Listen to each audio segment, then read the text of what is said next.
Welcome to the Journey of Self-Growth podcast, episode number 30. I'm ThE, the host of this event. Welcome to the Journey of Growth podcast, episode number 30. I'm ThE, the host of this event, which is created so myself and others can share a perspective on it in hopes that one another's journeys will be relatable, establishes awareness, and inspires listeners to adopt and maintain such behavior. The definition of growth is the process of developing new skills, attitudes, actions, or reactions that can have a beneficial impact on your life and increases your overall well-being. If you would like to be a guest on this show, you're invited to do so by reaching out to me on Instagram at KiteRaps. And should you choose to engage in this opportunity, it's possible that you may just enhance your awareness and identity of self, in addition to enhancing your skill set. So with that being said, I would like to introduce today's featured guest.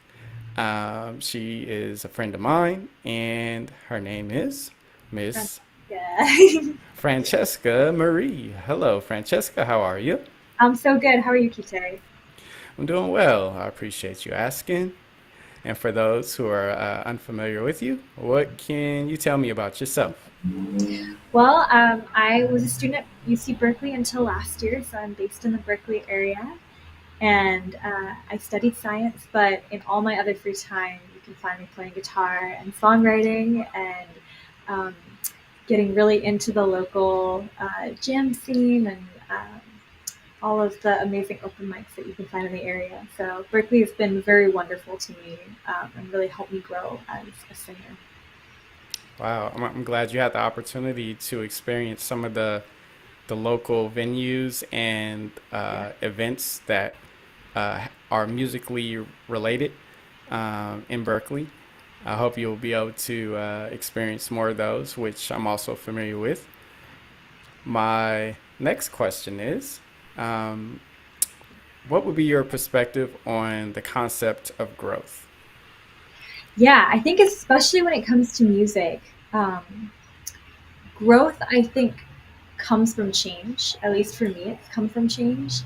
And often from some very uncomfortable situations. I remember when I first started singing at open mics, it was like my junior year of college. And I had been around a lot of people who I know had been doing it, but I was really terrified to sing on stage in front of people. And so it took putting myself in that uncomfortable situation and just trusting that no matter what happened, I would grow from it, to actually start getting much more involved. And then from there, start playing at open mics and then singing with the band. And I think you have to have that initial uncomfortable situation and know that it will be okay either way. And that's sort of where growth stems from, at least for me. And I know even once I got involved in singing and singing locally, the way that my music has changed and grown has also been really exciting and fun to just kind of experience almost from like a third party perspective, like taking a step back now and looking at how far I've come. I started very singer songwriting, and then I started picking up blues a little bit more and even a little bluegrass recently and incorporating all of that. So I think growth is also the accumulation of all the experiences that you expose yourself to. The more experiences you can expose yourself to, the more growth you will experience. That's interesting. I can relate to that, and I I'm happy to hear that you sense intuitively that you have grown as a result of your participation in these activities that you had a choice to do. And I Yeah. hope that you will continue to enhance yourself intellectually as well. Thank you. Oh, I love doing it. It's so fun. And then my next question is, how are you currently growing? Hmm. Well, I think my growth recently has been about changing my goals around where I want to go with music, um, and in life in general. But just I think having had all that personal growth in my music and otherwise um, has really changed my perspective on what I value in that area. And recently, I've done a lot of reflection on where do I want to be, even in like 5 years with my music. And so that has been an area of growth for me, that I'm even doing that kind of reflection and starting to think a little bit more about what are my future goals. And they have changed a lot. I think when I was a little younger, even a couple of years ago, it was like just get out in front of people and sing. And recently, it's become much bigger than that. And like, okay, so I want to record music that I'm writing now that I've been writing a whole lot more, and I want to sing at bigger venues. And um, figuring out what I value about music through the experiences I've had has really helped shape what those new goals are, and been a very big area of growth for me. Okay. And I'm glad that you have a sense of willingness to um, refine yourself based on a sense of being aware of the seemingly necessity to refine yourself in terms of your goal versus, I guess, quote unquote, wanting to be stuck and stubborn and not willing to adapt based on obvious circumstances that seem to indicate that it could be of benefit to you. Totally. Um, my first question is, well, not not my first question, but regarding some of your responses. What can you tell me about your initial goals regarding music? Yeah, that's the first part. What can you tell me about the initial goals that you have for yourself? I think um, I think even just getting involved in the music scene was a really big goal for me. I was such a scary concept because I knew a lot of people who already seemed to be in and know how to do it. And there were certainly times I showed up to play with people and they were not particularly friendly, and having to sort of break through that and figure out how to become a part of the community and how to find community in music locally, and find some of the open mics that I now play at, that we play at. Um, that was a really big goal for me initially, just to even get involved and play with other people. And also to trust myself that I was good enough to write music.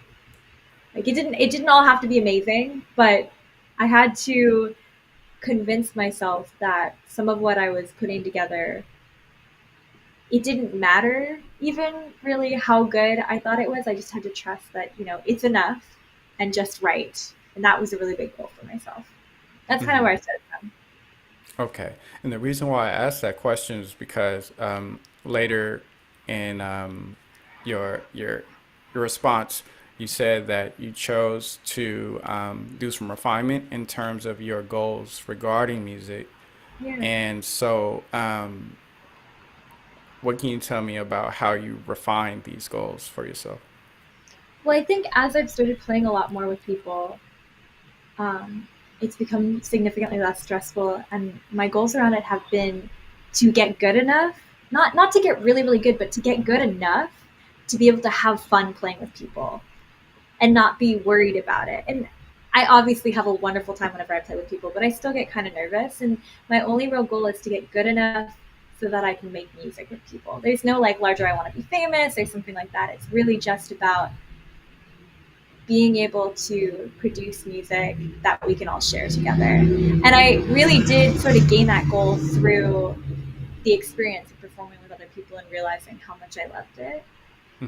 Um, and even recently, I started going to jams where I'm singing with a live band, but we don't have any prior experience. And it took a lot of practice to get to the point where I could just sort of stand up and do it. And that was a huge goal for me originally, just to get up on stage. And now it's like, okay, but I want to be comfortable enough on stage that I'm really communicating with everybody when I'm singing who's on stage with me. It's Hmm. about, I think it's a lot more about playing with other people and performing with other people now. Okay. Um, so how I interpret what you said was, it seems like it in terms of in the refinement of your goals, um, from then till now, it was more, I guess, an internal challenge for you to overcome regarding going from playing music by yourself to then also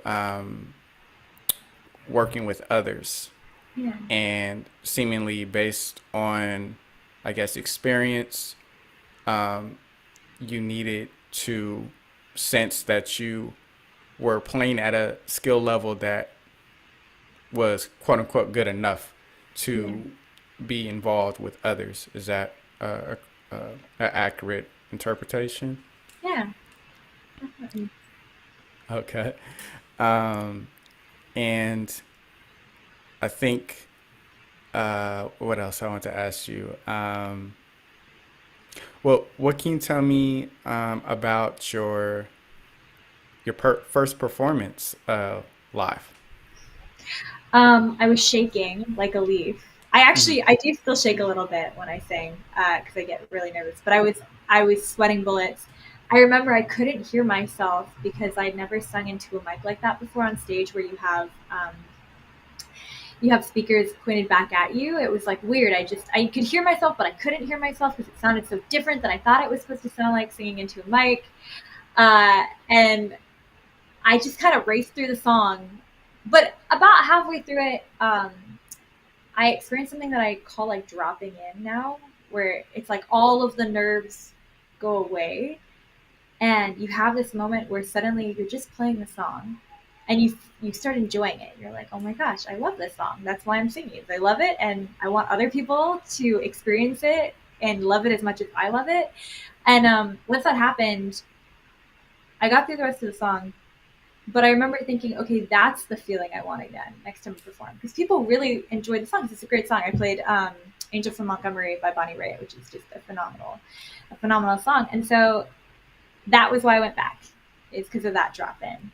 Hmm. Now I drop in much earlier in the song than I used to, uh, but it was definitely that feeling that got me hooked. Where did you perform that day or night? Sorry Plow, which is a really cool venue around here. Hmm. I'm familiar with the Starry Plow. That's where we met. That is where we met. You're so right. Yeah, I've performed there as well. Culturally, it's very welcoming and professional.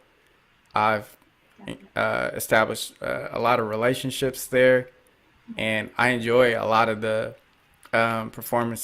there also, which I recommend for others who are unaware of the Starry Plow in Berkeley to experience at least once in their life. It's sort of like a variety show, pretty much, from Yeah. there's a spectrum of entertainers there, comedians, musicians, maybe even acrobats as well. Sometimes.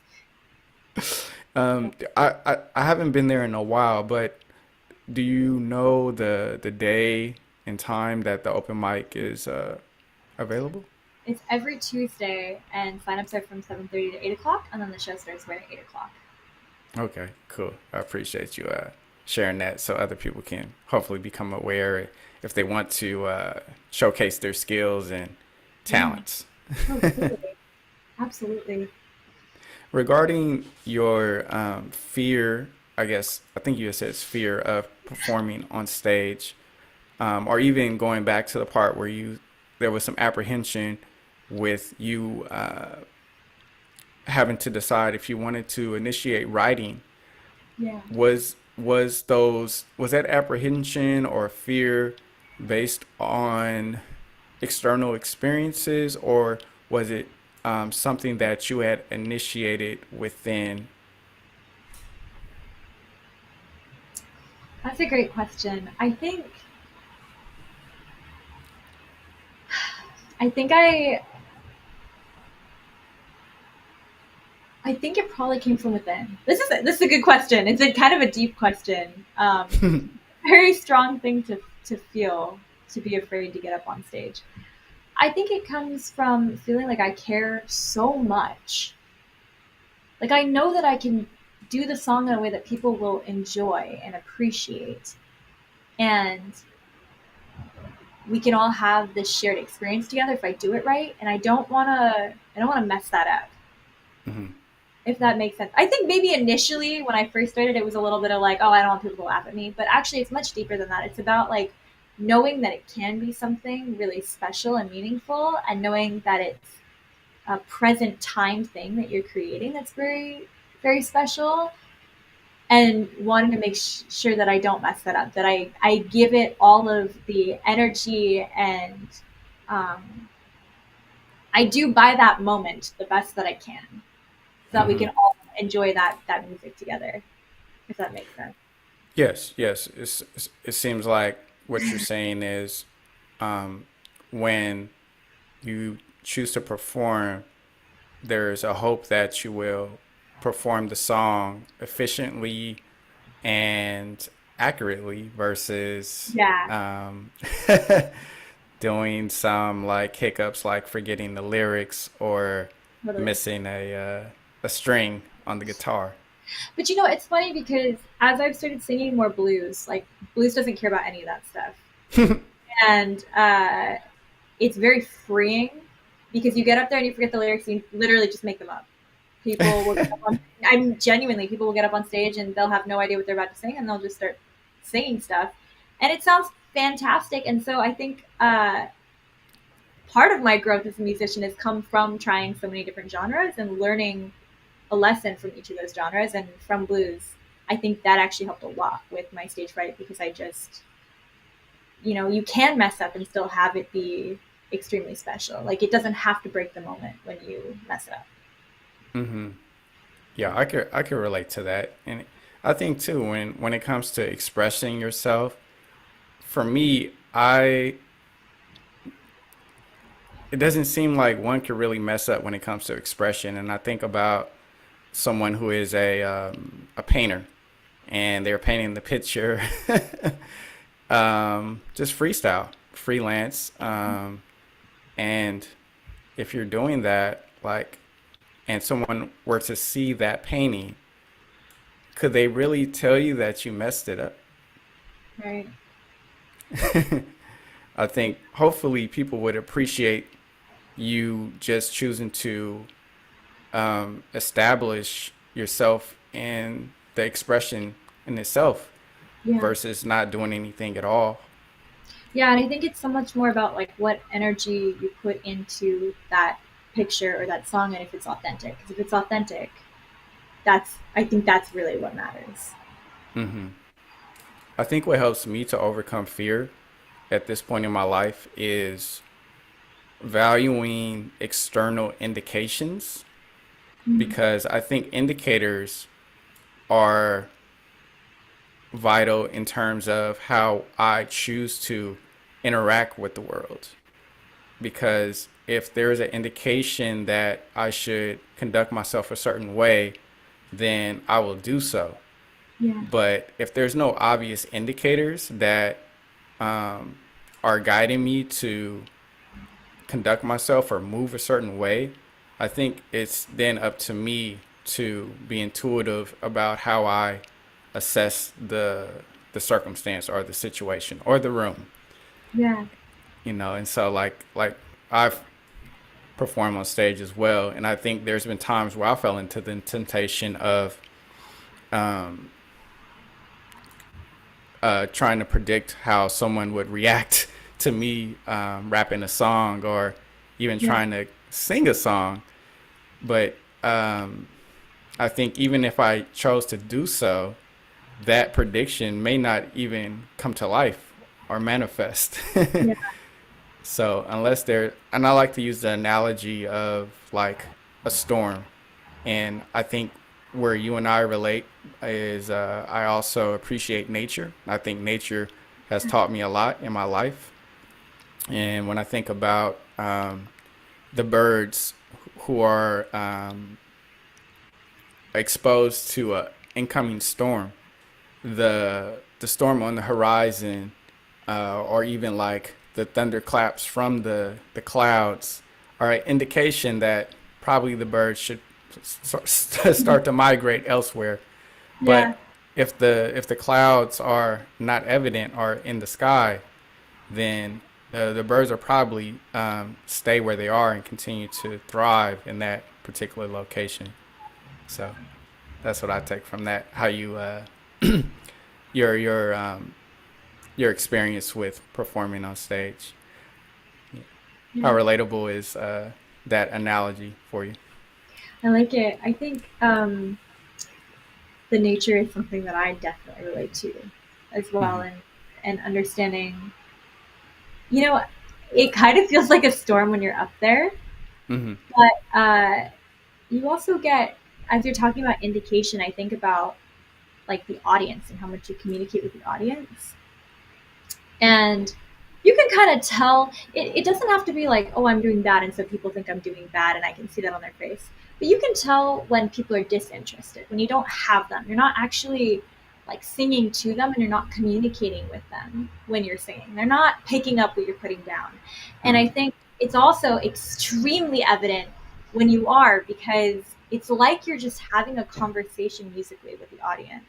And Hmm. I don't think it matters how badly you play or whether you mess up or whatever, as long as you feel that communication and you are getting that indication back from the audience. That's what I think of from your analogy. Okay. Yeah, I can relate to that too. I try to be aware of reactions of crowds when I'm on stage, and Yeah. I but I don't know if the reactions of my action from someone else is a definitive um, measure of how I'm conducting myself at this point in my life, because I'm also aware that seemingly one has a may or may not relate to how I'm singing or performing a Yeah. song or even the lyrics. Like I've be honest, I haven't listened to much bluegrass, but I'm not. That's not to say that I'm not open to experiencing it. So the lyrics that may be song sang in that song may not be relatable to me today, but if I were to experience something that could help me to become aware of what the artist is trying to express, then maybe tomorrow I will be, more intrigued and Yeah. focused. Totally. Yeah. So what I also want to ask you about is your upbringing, which is in a place that is not familiar to me. When you said you're from the foothills of Santa Cruz, what can you tell me about your hometown? Yeah. So I'm actually from the foothills of the Santa Cruz Mountains. Okay. So I am on the Silicon Valley side, but I went to school kind of in the Portola Valley and Woodside area, and that I think was very influential on my music because I was surrounded by nature constantly. And I think when I'm in nature, and I'm sure you experience this too, I feel things much more deeply. I think it's easier to also, without like all of the living in a city now is quite interesting. Without all of sort of that extra distraction and noise and stimulation and whatnot, I think it's also much clearer to me what I'm experiencing. Like it feels stronger, but it's also like much easier to read, and so I think it's much easier to write about too. Hmm. Um, and so a lot of the experiences that I've had that I've written songs about have been from my upbringing and from that time, just because they're so clear to me. Um, and there's such poignant, specific feelings from the combination of um, the sound and the light and all of these things that I was like really taking in and just being present with Hmm. uh, in those moments. And then I wrote about them. Yeah. What would be an example of a song that was inspired by your life in the the area where you grew up, and how would you describe the the the concept of the song? I think there's two that really come to mind. One is about a highway that I used to drive all the time, but up in the mountains called 17, and it goes from Silicon Valley into Santa Cruz, and it goes through the mountains. And it was about sitting in the passenger seat and saying goodbye to someone who I grew up with, and doing that drive like one last time together, Hmm. and really just trying to capture what is the feeling of driving that road and the big beautiful redwoods that you're going through and the light and the feeling of that person being near you and knowing they're going to be far from you, and also that feeling of like youth as you're experiencing that. And it kind of became a metaphor for, saying goodbye to this person who I'd grown up with, became a metaphor for growing up to some degree, and having to say goodbye to being in that place. I think that was certainly one. um, and I remember the drive that I wrote the song about, again, really, really clearly. The other one is actually one that I'm going to play, called Back Porch. And I don't know if I want to talk too much about it because I know you might ask me something about it later. Yeah. But certainly Back Porch is one as well. Um, yeah. Can you so with the first song, what's the title of that first song that's revolving around this Highway 17? It's called 17. Oh, is it called 17? Yeah. Okay, cool.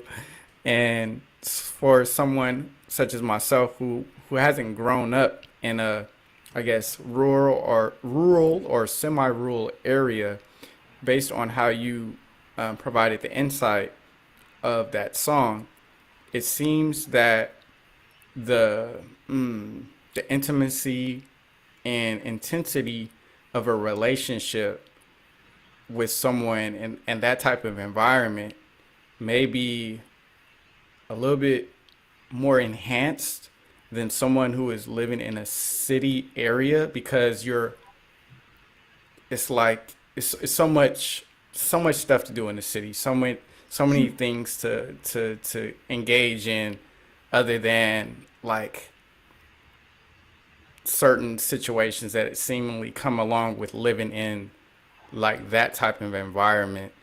Would you agree with that? That's a really interesting idea. I think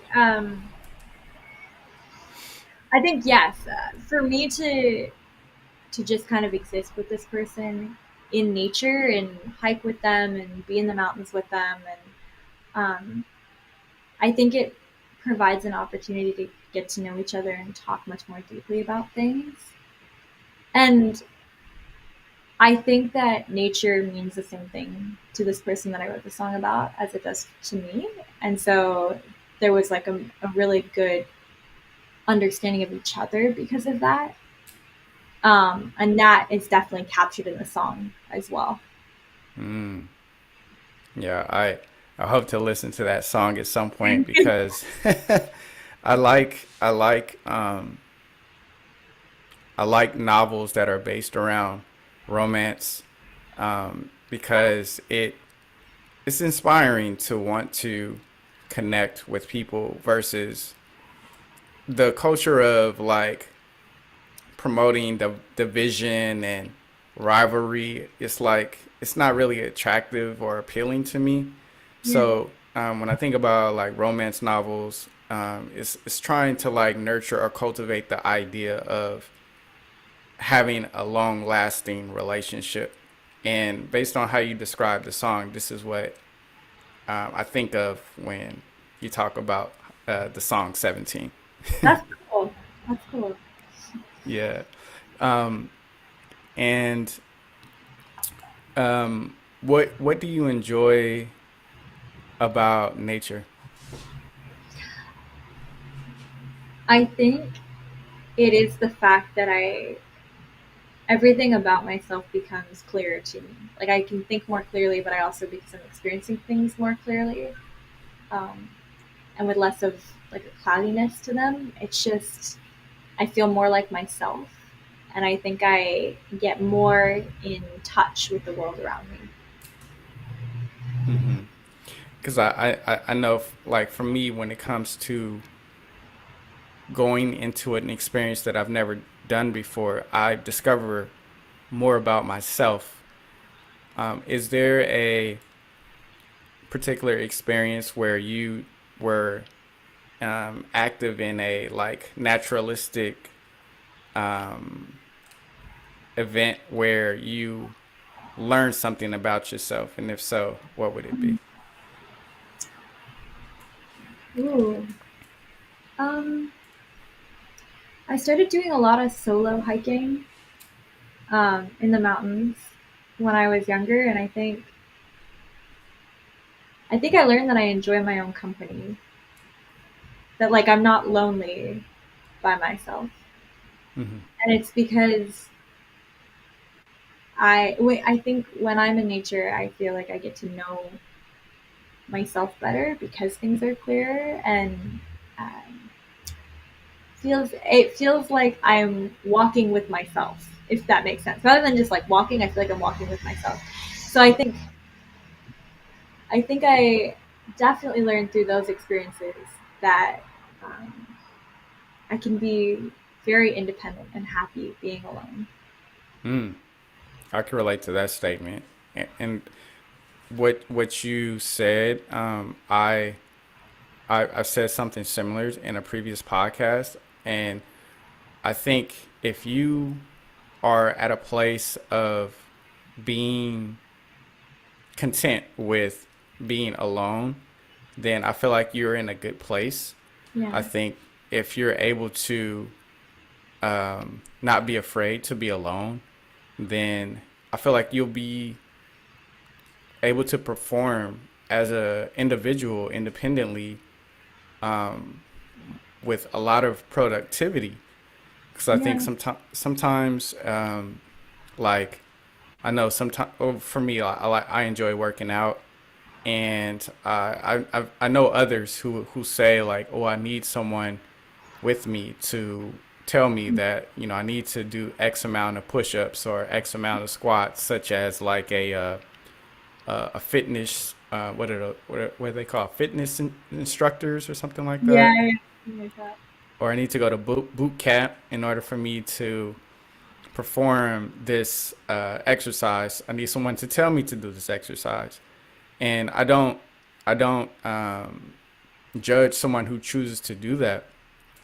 But for me, I think if you're able to do that by yourself without someone else to tell you, I think it could be a benefit. One, financially, because you don't have to pay someone to tell you to do things that you could do on your own.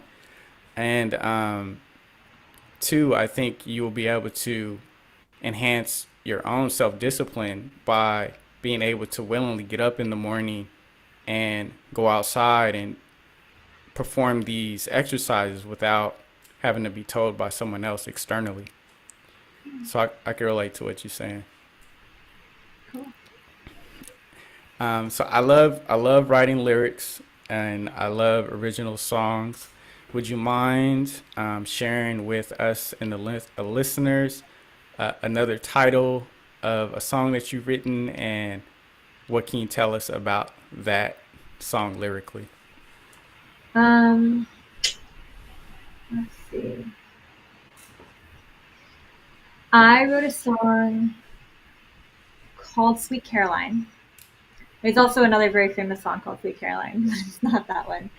Um, and it's funny, I had been listening to all kinds of country music and bluegrass, and I really liked the lyrics, and not actually what the lyrics said, but the feeling they captured. Hmm. And so the lyrics of that song, um, they're kind of about devotion to some degree, and they're like about a guy talking to a girl, and they have nothing to do with my life, but they capture this feeling of being willing to sort of wash oneself clean Hmm. for someone else, and that's like a very common theme in country and bluegrass music. And so I wanted to write a song like that, and I also knew that I wanted to write it for my voice because I sometimes struggle to sing that kind of music, and I wanted to have a song that I could sing. So that was a very fun song to write because again, it has like nothing to do with anything in my life, and I normally write very personal music. But I just sort of wrote a song in this genre that I could sing because I like this genre, which is kind of cool. You used the phrase regarding the two individuals that you wrote about in the song. You said one individual wanted to quote unquote wash themselves clean for the Yeah, other. yeah. I'm not familiar with that phrase in context to a relationship. What is wash myself clean in regards It's to a relationship? funny. It's a common, sort of a common phrase in this kind of music. It's like very specific to this kind of music, but it's this idea of like somebody who has had a weathered past or who has traditionally not thought of themselves as a particularly good person, and their willingness to change and their desire to be better for that other person, but in a positive way, not in a toxic way, in a realizing that this person is so important to them that they are willing to work on themselves and they're willing to um, give up maybe their rough past to move forward with this person. Hmm. It's kind of cool. Yeah, that is interesting. And it seems like the person that is washing themselves for the other person um, is aware that the other person is living a life that is, I guess, more self sustaining and beneficial, which inspires them to want to do the same out of appreciation for that other person. Yeah, I think so. The line that I wrote is like, um, sweet Caroline, I'd wash these wicked hands for you. Hmm. Right? So it's almost this idea of, it's almost kind of biblical. It's like absolving someone of their sins too. And I'm in Berkeley, California right now, so there's all kinds of fire trucks and stuff going by too. And I'm sorry for the background noise on that, but this It's is okay. very time and place of Berkeley that we're Yeah. capturing right It now. adds to the ambiance. Yes, exactly. Yeah, but you were saying, Yeah, so it's that feeling of being willing to wash oneself of their prior wickedness because this other person is so good that they want to move forward with them into a different life. hmm yeah, I think that could be a motivator for someone to want to uh, that song could be a motivator for someone to be inspired to better themselves. So if someone listens to her song, I hope it will be a resource for y'all as well. And then, in addition to playing bluegrass, what are some other songs that have you written of other genres? So I'm still very new to bluegrass, but I've written a lot of singer songwriter stuff. Hmm. They're just very basic um, folk, and that's a lot more lyrics based than it is chords based or anything, Mhm. particularly technical on guitar. Um, a lot of that is uh, some of the more intimate stuff we were talking about earlier, like much more authentic music, like 17 or like Back Porch. So a lot of those lyrics are still about personal experiences. Um, and there's a couple fun breakup ones that sort of helped me talk through everything I was experiencing and get it off my chest and be able to sing about it and maybe experience those emotions in a healthier way. Mhm. Uh, having like a song to do that through. So yeah, Does if does songwriting help you to endure challenging circumstances? definitely. Oh, absolutely. I think it doesn't just help me to endure them, it helps me to process them. Like I think having to actually think about how to say something and how to actually capture exactly what that feeling is really clarifies for me what it is that I'm experiencing. Mm-hmm. That's interesting. Which I, as a songwriter myself, that that aspect of songwriting is something that I didn't consider. Yeah. So I definitely will try to be more like sensible of that because, as you had said earlier, when you going back to your hiking in the forest alone, it's possible that if you write a song or if I write a song, no one else will ever hear it. But if I'm able to express myself in a way that I would hope someone can listen to it eventually, it would help me to express it in an efficient way and also help me to, I guess, quote unquote, gather my thoughts or uh, express it the way I intended to. Yeah, totally. Yeah. Definitely. And then, and I asked you this question, I think, earlier, but outside of music, what industry do you work in? Oh, I'm a scientist. Mm-hmm. So I work actually in a lab right now on coral reef ecology, essentially, and I do some genomics because I have a genetics background Mm-hmm. um, for that lab. So completely unrelated to music. Mm-hmm. Maybe, maybe not. Someone told me all things are connected holistically. Yeah. It's just a matter of, and I was gonna ask you that a Now I can, question. I was like, how is your music related to ecology?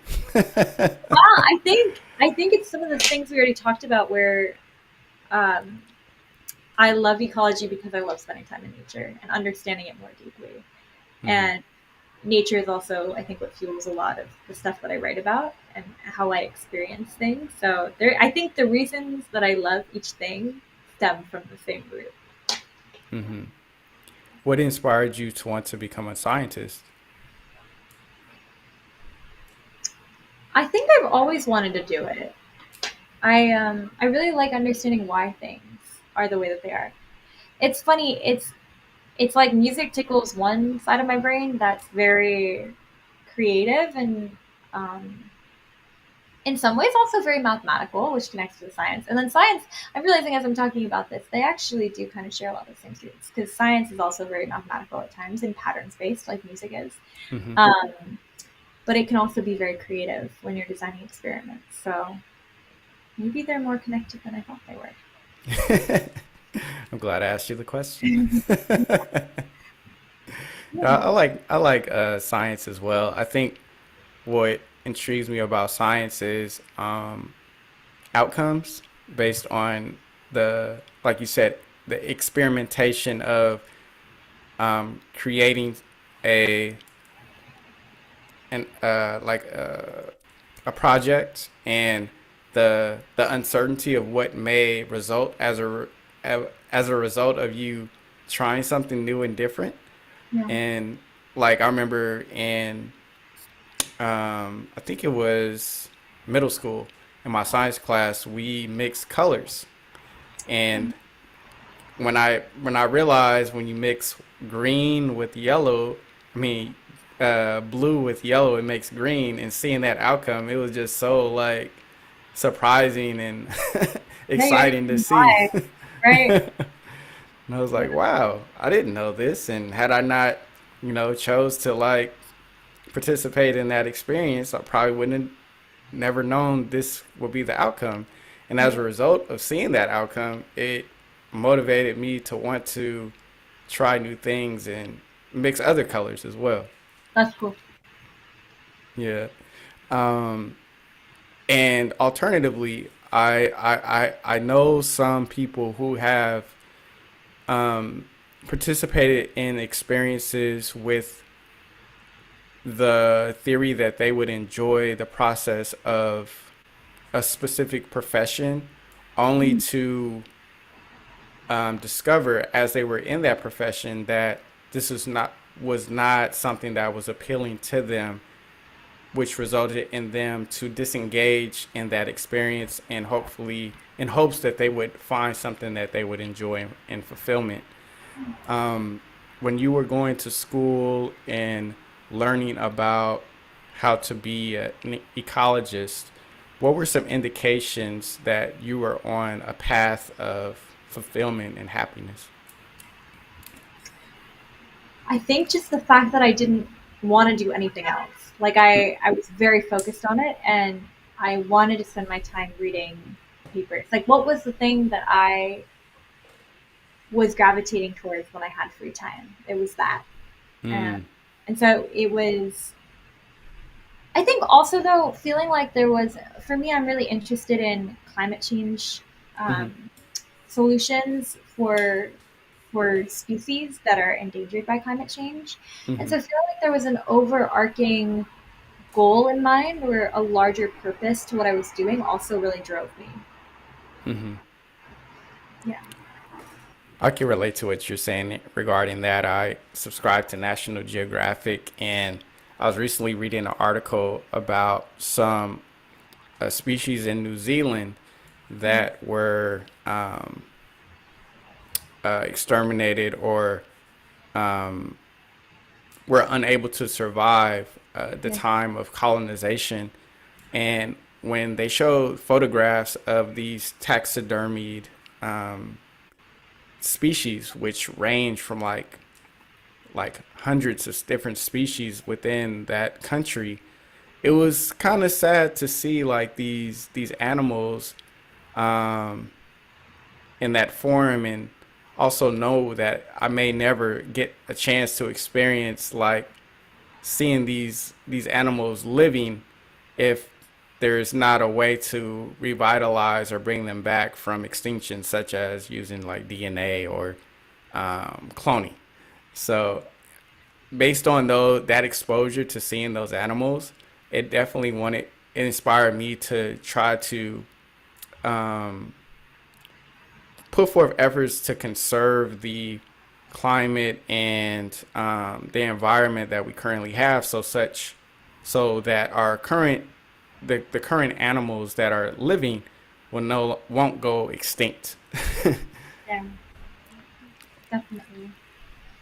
Do you have a or well, I mean, like outside of like plants and trees, do you enjoy animals as well? Yeah. I really love little animals.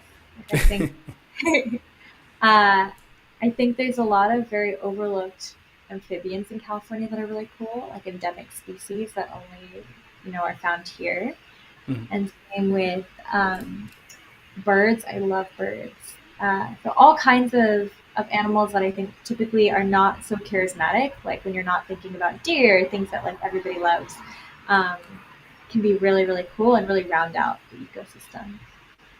What's your favorite animal? Probably the red-tailed hawk, just because they're such a staple of the California landscape. They're really beautiful. I'm not sure if I've encountered one of those. Do they inhabit the Bay Area? They do. There's a lot of them here. Oh, Yeah, okay. yeah. They're definitely a really important feature of a lot of different California ecosystems. Hmm. and they do population control of herbivores and other really integral species, so they keep everything in balance. Hmm. Is their red tail distinguishable, or is it more like a subtle red No, it tail? is. It's a big red tail. Yeah. Wow. Well, I hope to like if I haven't seen one um subconsciously, I hope to encounter one. I know that here in Pano there are a large quantity of trees, especially along the coastline, and I do see a variety of different birds. Some of them I don't um, currently can't identify, but at least Yeah. around my apartment, there's plenty of turkeys that are like are making a lot of noise in the morning. Totally. But um, my favorite animal is the California quail. I love a California quail. They're Yeah, so great. yeah, they're funny. They're silly and they make funny noises too. I mean, they're just fun. Yeah. Yeah, I think I like their Elvis uh, do. Yeah. That's great. That's a good way to describe it. I've never heard that before.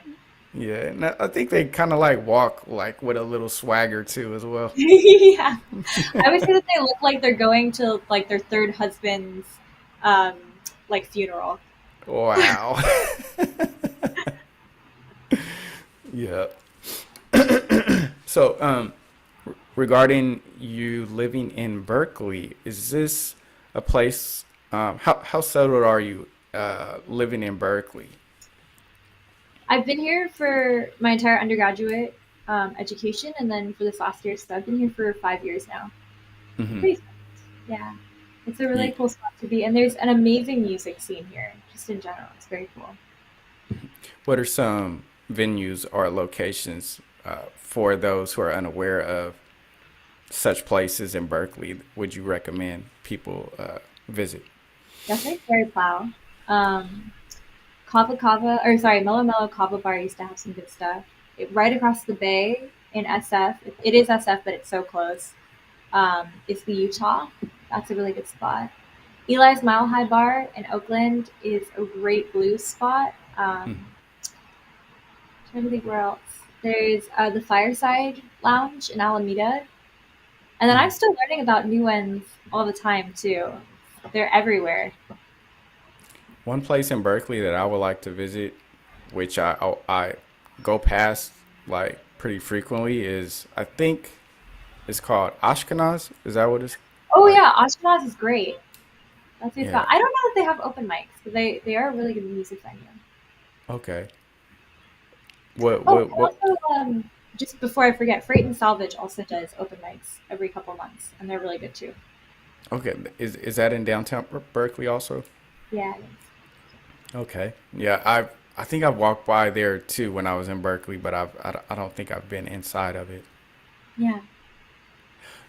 Uh, Um. What else I want to ask you? What was your most memorable performance in the Bay Area? Ooh. I think the first time I sang at Eli's, I just really got into it and kind of sang the blues, and it's really cool. It was my first time singing with a band like that, and actually having to communicate with them on stage and be like, "Okay, are you gonna solo now?" You're giving a performance and you're talking to people at the same time, and it's just really cool because you feel like you're working with a team on stage. So it was a really memorable experience for me. And I hope that these experiences where you perform with others resulted in you establishing quality friendships with Yeah, some of these individuals. totally. Definitely. I've become good friends with a bunch of people now that I continue to play with. Okay, are these individuals have do these individuals have music that's accessible like on Spotify or things Ooh, that's like a good that? question. I actually don't know. I need to get their Spotify's. I I wonder about that. I know it open mics a lot. If you're looking for local artists to listen to, go to some open mics and people will say like their name and their handle. Hmm. So that might be a good way to do it. Especially at Starry Cloud, there's a lot of people there who really promote their music in a way that people can do too. And that's one big family as well. So I hang out with and play with a lot of those people too. Is your music online? It's not. It's something I really want to work on. It's actually one of the goals that I have. Is now that I've written a bunch of songs, record them and trust that they're good enough to go online. Yes, I hope you'll be able to post some of your music online so people will be able to access it. That'd be cool. I know that I have a YouTube channel, and if you wanted to access my music, you can access it on YouTube by putting in the @ and then KE-TE. Yeah. Let's see. So I think we should probably go to the next scene, which is the multiple intelligence scene.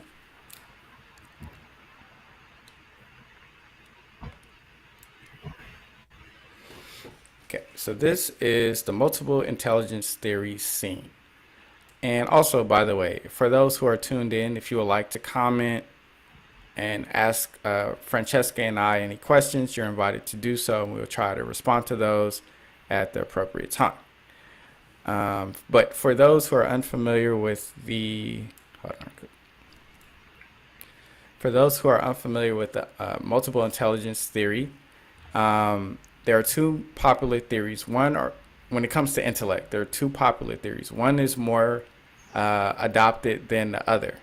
And the more popular one suggests that we as individuals have three forms of intellect, which would be naturalistic/scientific, mathematical/logical, and linguistic/writing and reading skills. And as a result of this being popularized, we are then tested on these skills towards the end of our late teenage years. And depending on how well we perform in high school, will determine if we are able to transition on to the collegiate level. However, there is an alternative theory known as the multiple intelligence theory, which suggests that in addition to the three intellects that I've mentioned, there's 6 additional intellects that we as individuals possess. And through practice and repetition, these intellects can be enhanced in degree. And these 6 additional intellects would be musical, existential, interpersonal/people smart, body kinesthetic/body smart, intrapersonal/self smart, and spatial, which is also known as, I forget the paraphrase for that, but spatial intelligence is the ability to move and interact with objects outside of ourselves in an efficient and practical way, such as an architect or a interior designer. Francesca, of the 9 multiple intelligences, which one or more do you sense you have high degrees in? And how did you enhance these particular intellects? I think naturalist, which we've talked a lot about, and probably linguistic. And linguistic, I think that I enhanced just by putting myself out there and continuing to talk to new people. That's probably where I did not start with high interpersonal intelligence, but really I think I grew that up a lot by continuously talking to people and going to things like these open mics to meet new people and put myself in uncomfortable situations where I would have to stop worrying so much about what other people thought of me and just focus on having a conversation with them. Yeah, I agree. And I can attest to that based on me seeing you perform live at the Story Plow.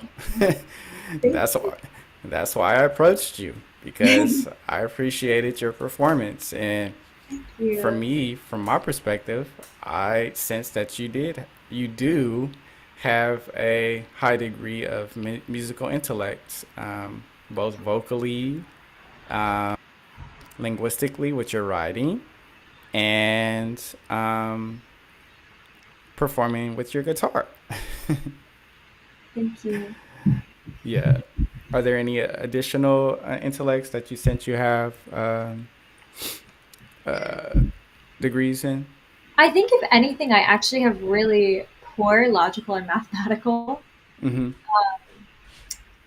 and have had to work on that a significant amount in school, and just decide that it didn't matter, that I didn't have those starting skills and that I needed to have them, and so continue to push to work on those.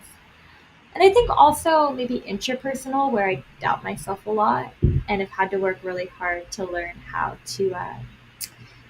to not doubt myself so much and to trust my intuition. Mm-hmm. How did you? What would be a way for one to? Now you might have mentioned this earlier, but for those who are tuning in, how can one avoid doubting themselves? Ooh,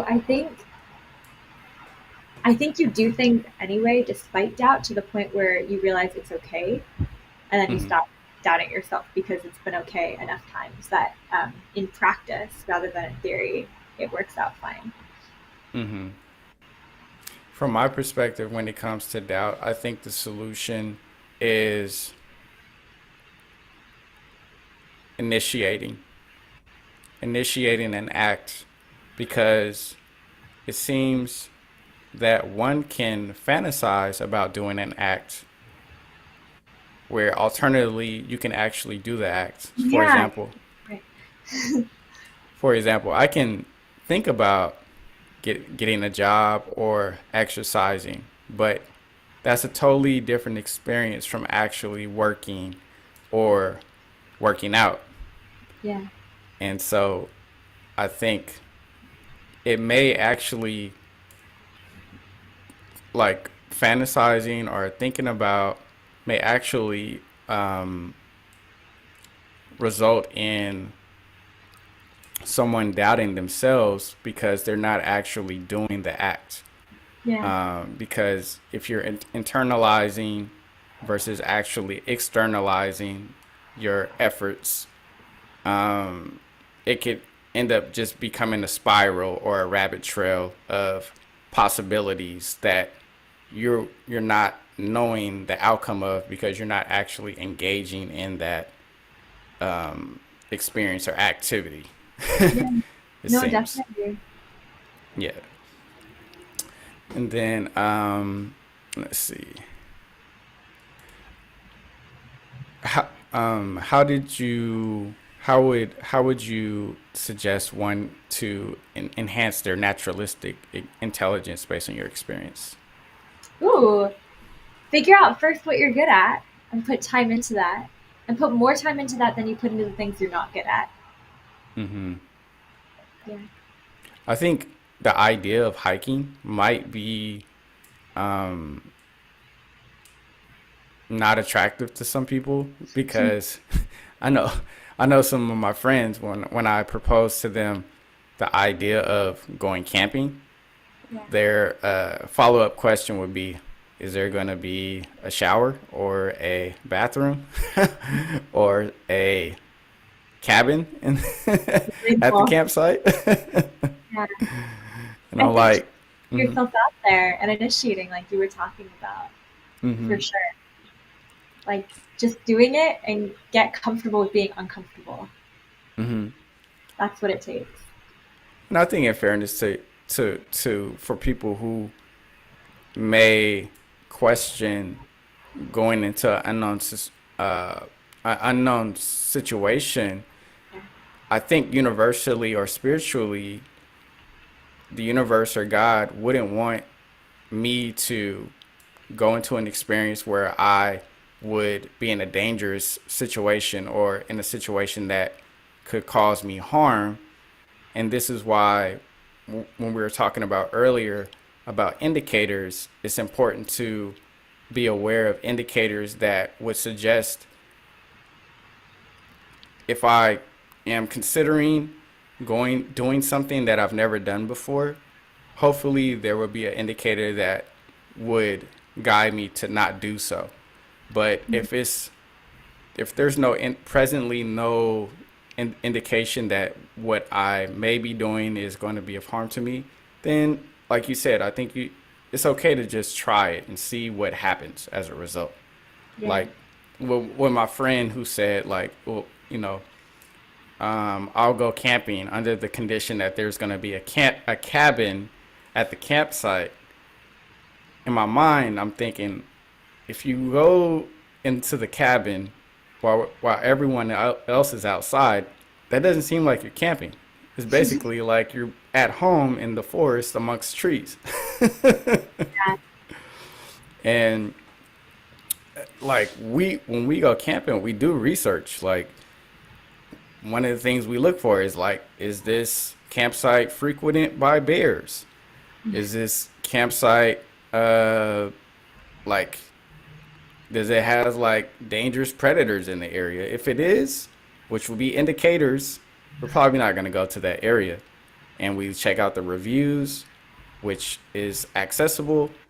And once we have that information and that know-how and awareness, then the accommodation of staying in the cabin is not something that we're going to consider like being in, because the intention for going camping is to like experience something new, hopefully have a sense of decompressing and relaxing from living in an urban city through the sounds of a siren going by your apartment like daily, or just the loudness of the city life, which when I go camping, I appreciate that because I notice the outcome of me choosing to go into that situation is when we're coming back to the city, I sense that re-stimulation from the loudness and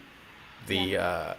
the fast paced culture of the city, which I don't think is detrimental, but it is a different experience. So I think for me, I need balance. Like I need the city life is cool because I like to go to shows, I like to perform at the open mics in the city. But at a certain point in time, I sense intuitively I need a way to Un- um, yeah. what's the word? What were you gonna say? I was gonna say unwind. That always helps me. Yeah, So I need the ability to unwind. yeah. And if I ignore the indicators that can also happen internally in my body, then I think that could be a detrimental outcome for me as well. Would you agree with that? Definitely. Yeah. And so I know one of my friends, he recently moved to Arkansas, and he's originally from California in the Mhm. Bay Area, where it's like a busy culture.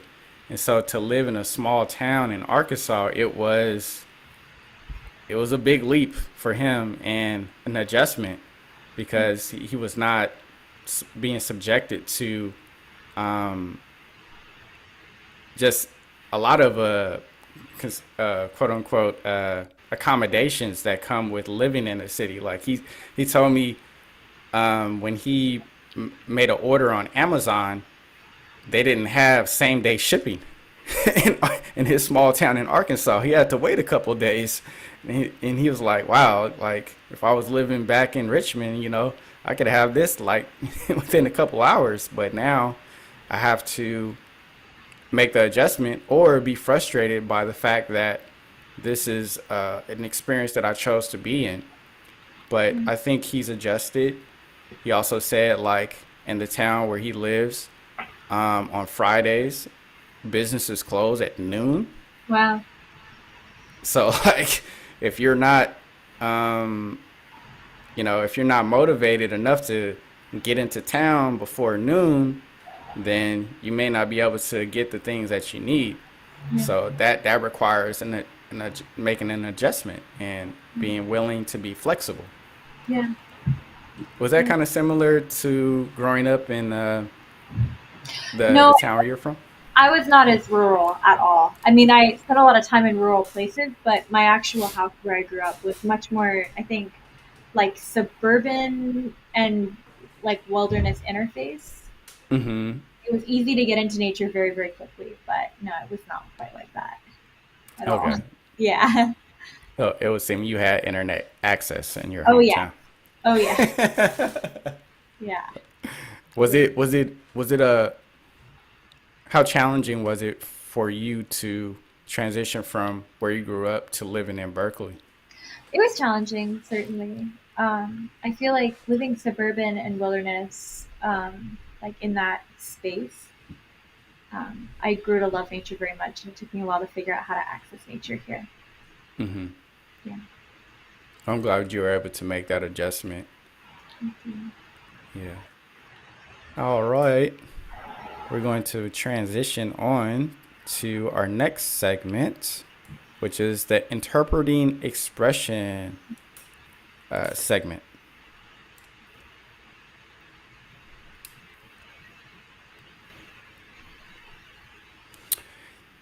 So to describe this section of the podcast, um, sometimes I encounter quotes or questions that are ultimately an expression by other individuals that are relatable to myself.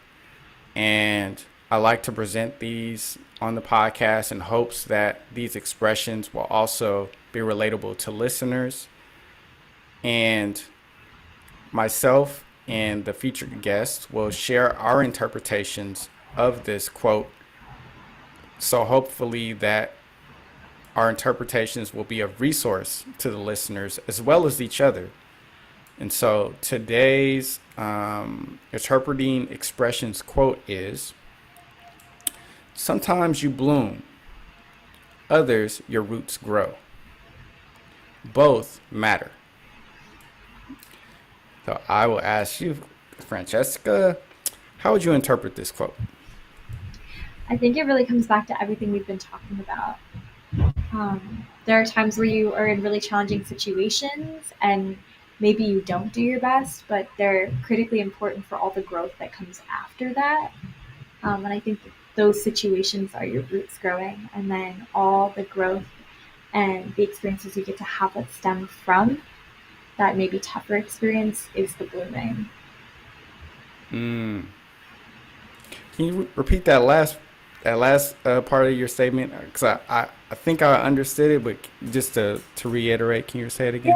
I think when we go through these tough situations where we put ourselves out there and maybe Mm-hmm. we fall on our face and maybe it's just really tough, like that's the roots growing because you are going to grow so much from the fact that you've had that experience and you've put yourself in that situation, and Mm-hmm. all the growth that comes from that allows you to bloom and grow, and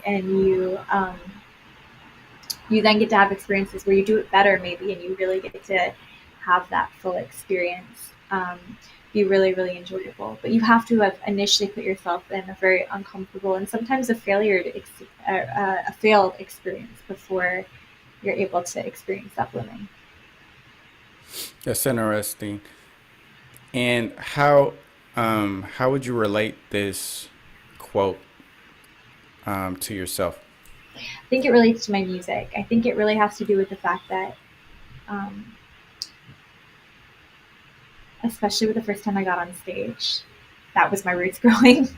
Mm-hmm. And it being a really scary experience, and maybe it wasn't as good as I could have done, but after that I was able to start, I got it out of the way, and I was able to start seeing all the ways in which I could succeed at playing with other people, and um, getting to actually sing a bunch and make more beautiful music, and that's the blooming. Oh, okay. But I'm really curious, how do you think about it? Yes. So I'm gonna before I share my interpretation of it, I'm gonna read some notes that I think are relevant to this Oh. that I happened upon. And it's regarding roots. It says roots are one of the organs of a plant.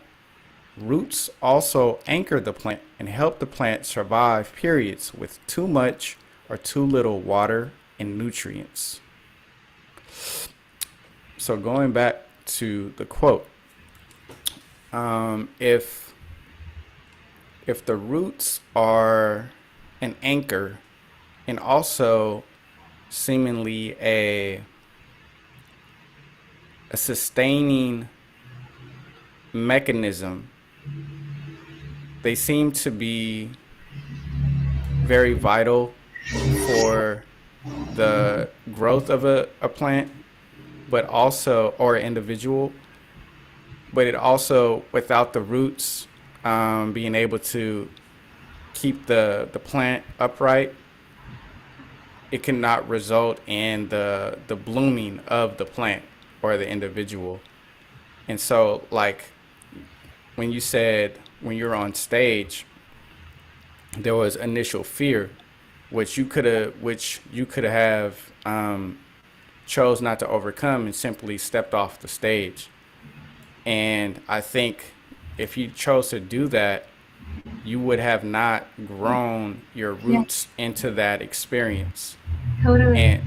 and you would have not been anchored in this new unexpected experience.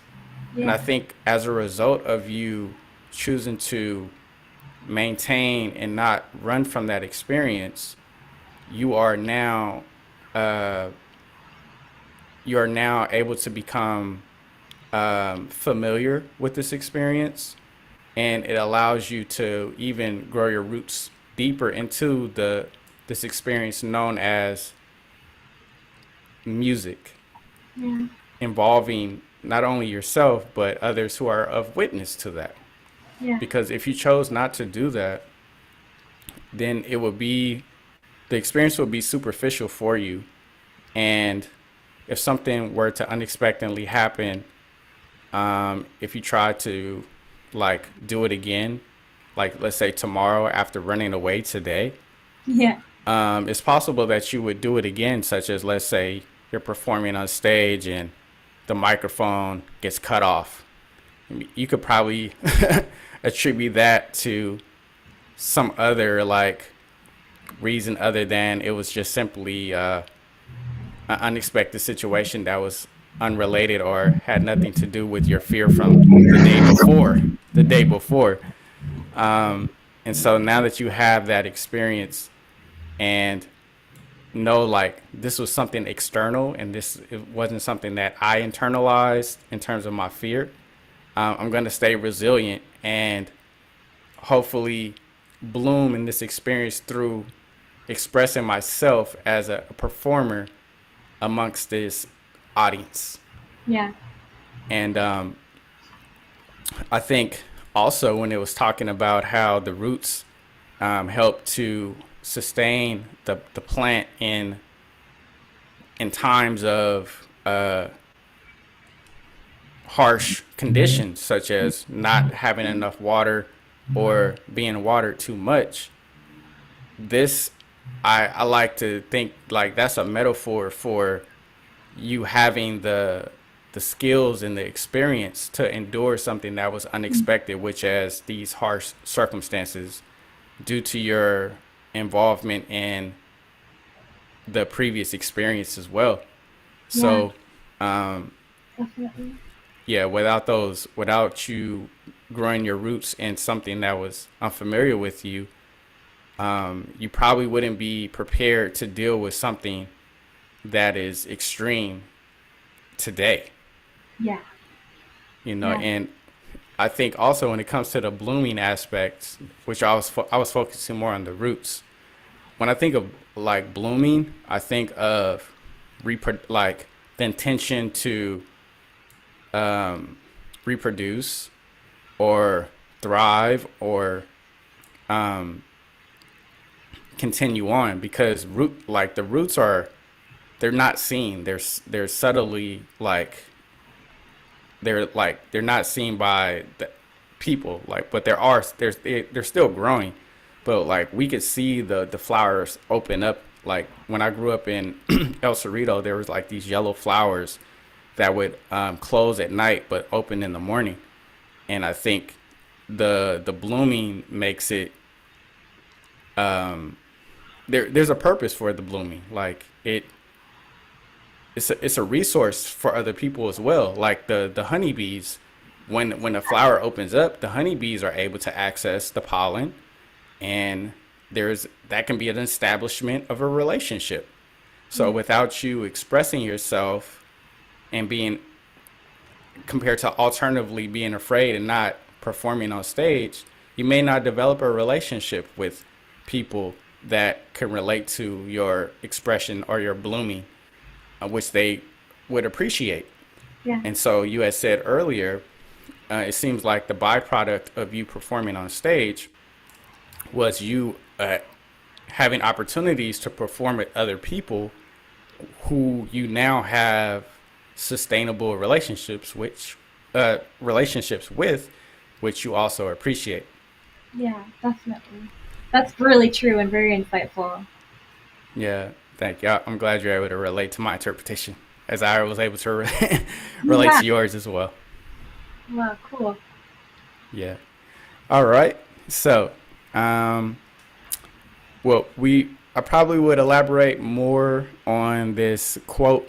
However, we're gonna do something new and unexpected for the first time on the Journey of Growth podcast, which is we're gonna have a closing performance performed by Francesca Marie.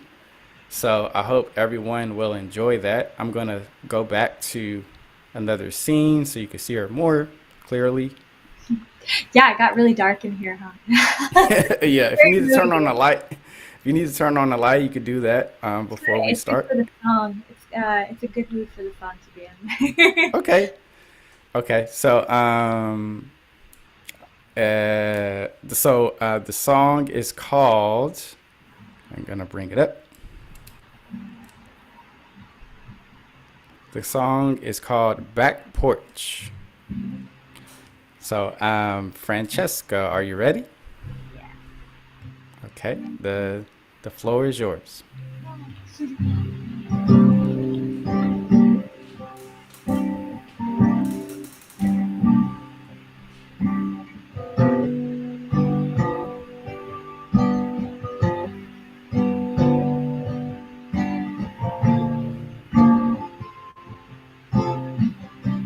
Sitting on your back porch in the hottest part of June, and you lean on over, baby. Say, I'm just looking at you.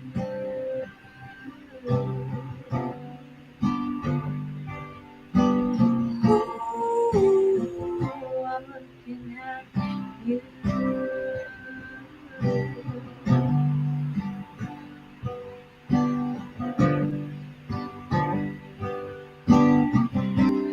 Windowsills of yarrow and roses in your yard. I'm thinking to myself next summer, hope I haven't flown too far.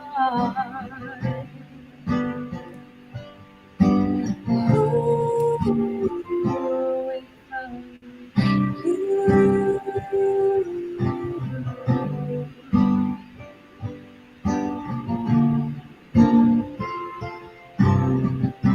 Our sun is soft and yellow, and the breeze is blowing through your grass. My head is hazy, but I'm soaking up the corners of your laugh. Sky is empty, and this afternoon so full of daydreams. Maybe we can stay here and never drive your blue truck back.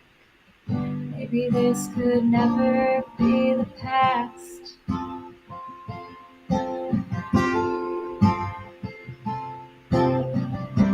Sitting on your back porch in the middle of the pines, and you lean on over, baby. Say there's nothing here but time.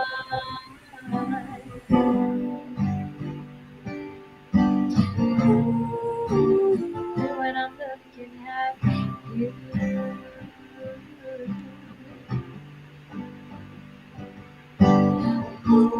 Ooh, I'm looking at you.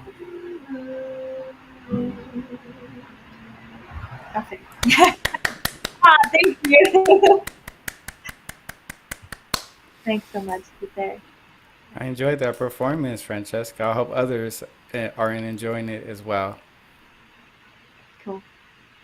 For those who are curious, what can you tell us about the song? Well, this is a song about a friend's back porch in Pescadero and spending a lot of time there growing up. Um, and just feeling like you both get to experience those moments together and you get to experience each other together in that place. And just feeling like it's a really an endless moment in time. Hmm. Yeah, I I like the. Well, I hope that you're still friends with that person, and you are. Okay, cool.